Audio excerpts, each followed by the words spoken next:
चित्तौड़गढ़ पंचायत समिति की ग्राम पंचायत सावा के सरपंच कन्हैया लाल मेघवाल, जिनके प्रतिनिधि कालूराम मेघवाल ने राजस्थान ग्रामीण लाइव न्यूज टीम को बताया कि बजट के अभाव में पंचायत में जितने विकास कार्यों की आवश्यकता है उतने कार्य नहीं हो पा रहे हैं। तो आइए जानते हैं मनीराम भाटी के साथ विशेष वार्ता में समाज सेवी कालूराम मेघवाल के अपनी पंचायत सावा के प्रति विचारों को। आज पहुंचे हैं ग्राम पंचायत सावा पंचायत समिति चित्तौड़गढ़। यहाँ के सरपंच श्री कन्हैया लाल जी व उनके जनप्रतिनिधि श्री कालूराम जी से बातचीत करेंगे विकास के मुद्दों पर, क्या विकास करवाएं और क्या करवाने वाले हैं।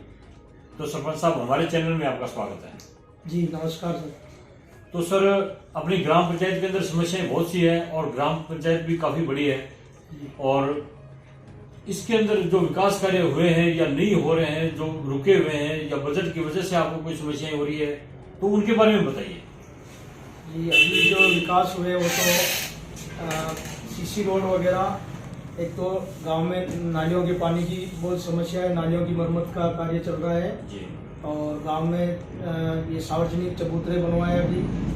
और बाकी और तो जैसे बिजली का है, रोड लाइटों का है, रखरखाव है, गांव की साफ सफाई है और ये कार्य कर रहे हैं।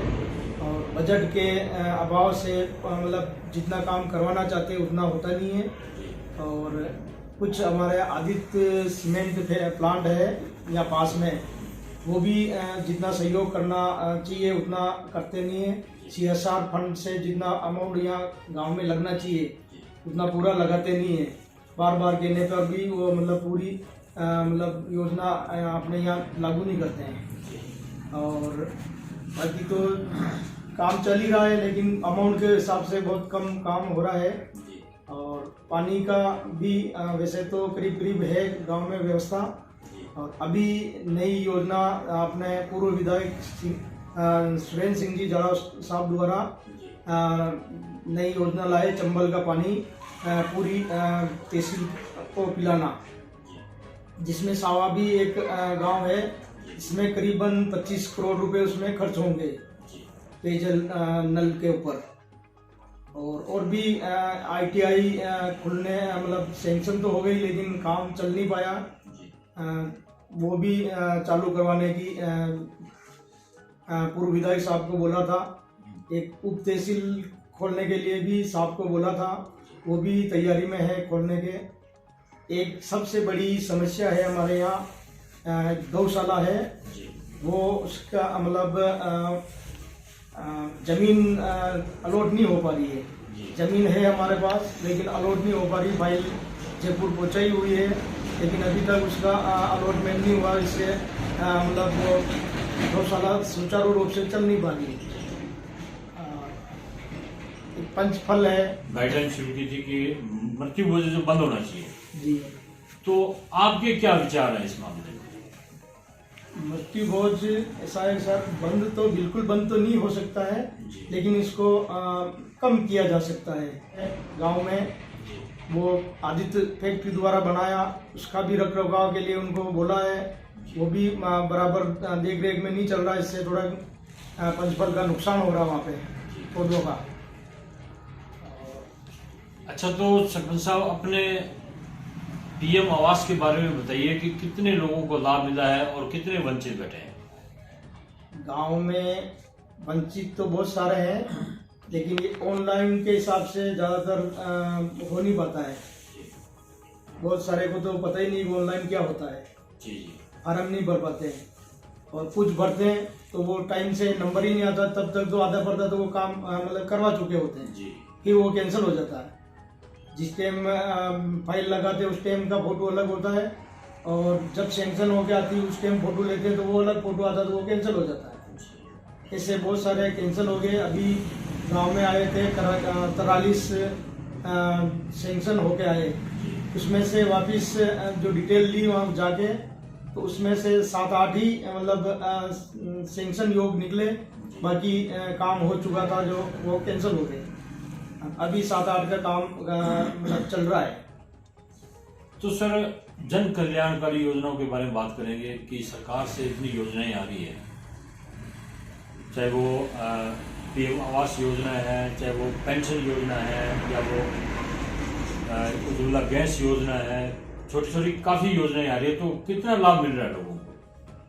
पेंशन योजना का तो पूरा लाभ मिल रहा है जी। और उज्ज्वला योजना तो करीब करीब बंद हो चुकी है जी। इसका तो किसी को कोई फायदा मिल नहीं रहा जी। जी। गैस का तो सब्सिडी मिल ही नहीं रही है।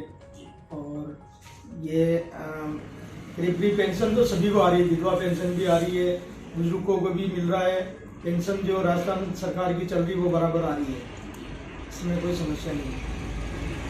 तो सर बात करते हैं अपने मृत्यु भोज पे, जो अपने मुख्यमंत्री अशोक गहलोत जी ने ये जैसे पकवान नहीं बना के साधारण भोजन बना के भी अपन उसको समाज को अपन खिला सकते हैं, मतलब उसको कम अमाउंट में उसका काम हो सकता है ये।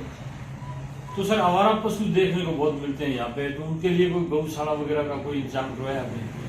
गौशाला तो सर बना रखी है जी। लेकिन उसमें वो जमीन अलॉट नहीं, उससे सरकारी योजना लागू नहीं होगी। अगर जमीन अलॉट हो जाती है तो सरकारी भी पैसा उसमें लग सकता है, अभी लगा नहीं सकते। तो सर किसानों के लिए सरकार से क्या मांग है आपकी? क्योंकि एक तो बरसात नहीं हो रही है, ऊपर से पानी की कमी है, तो फसलें हो नहीं रही है, तो किसान भी काफ़ी परेशान हो जाते हैं और खर्चे आजकल बढ़ गए हैं। उनके बारे में आप हमें बताइए, सरकार से क्या मांग है आपके किसानों के लिए? एक तो है पशुओं से जो नुकसान होता है उसके लिए मेहरबंदी, और हमारे यहाँ की जमीन थोड़ी पथरीली है, उसमें क्या काली मिट्टी डलाना, ये ऐसी योजना होए ना। और एक जैसे खाद बीज सब्सिडी पे मिल जाए, और किसानों का जैसे बिल में वैसे छूट हो गई है, और भी जैसे ये अपने सौर ऊर्जा के कनेक्शन ज़्यादा से ज़्यादा मिल जाए तो उनको बराबर लाइट मिल जाए, ये सब। तो सर गरीब जनता के लिए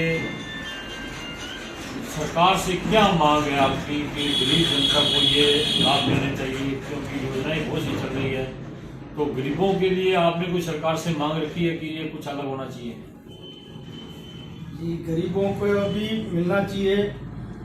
एक तो जैसे ये श्रमिक कार्ड बने, इनको मजदूरों को फायदा मिलना चाहिए, इनके बीमा होना चाहिए, और भी मतलब जो गरीब मजदूर है उनकी जो आमदनी बढ़ानी चाहिए सरकार को। और भी जैसे फैक्ट्रियों में जो रोजगार के लिए बाहर से जो लगाते हैं उनको नहीं लगा के स्थानीय मजदूरों को लिया जाए फैक्ट्री के अंदर। हमारे पास में आदित्य सीमेंट फैक्ट्री है, वहाँ जैसे बाहर के बहुत लगे हुए हैं, तो उनको नहीं लगा के हमारे गांव के स्थानीय मजदूरों को काम पे लगाया जाए, योग्यता अनुसार, जिसकी जैसी योग्यता है उसका वैसा काम देना चाहिए इनको। तो सर आखिर में आपसे पूछना चाहेंगे कि कोरोना काल के अंदर जनता काफ़ी आहत हुई है और काफ़ी लोगों ने जान गंवाई है, तो अब आप लोगों से क्या अपील करना चाहते हैं कि इससे कैसे बचाव किया जाए?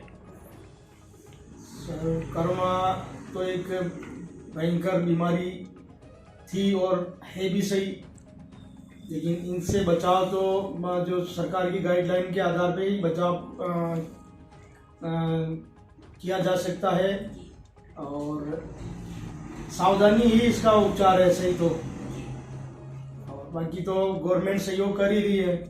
और शुरुआत में जो कोरोना शुरू हुआ उस टाइम भी हमने बहुत गांव में मतलब किट वगैरह बनवाए, बांटे, सरकार की योजना भी थी, उनके किट भी बांटे, भामाशाह द्वारा भी किट बंटवाए गांव में, मतलब किसी को मतलब कहीं कोई तकलीफ नहीं आने दी हमने गांव में भी।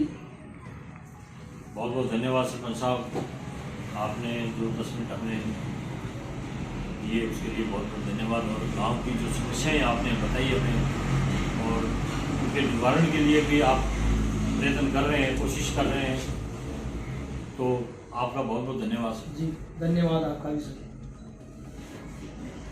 राजस्थान ग्रामीण लाइव से मनीराम पाटिल की रिपोर्ट। नमस्कार।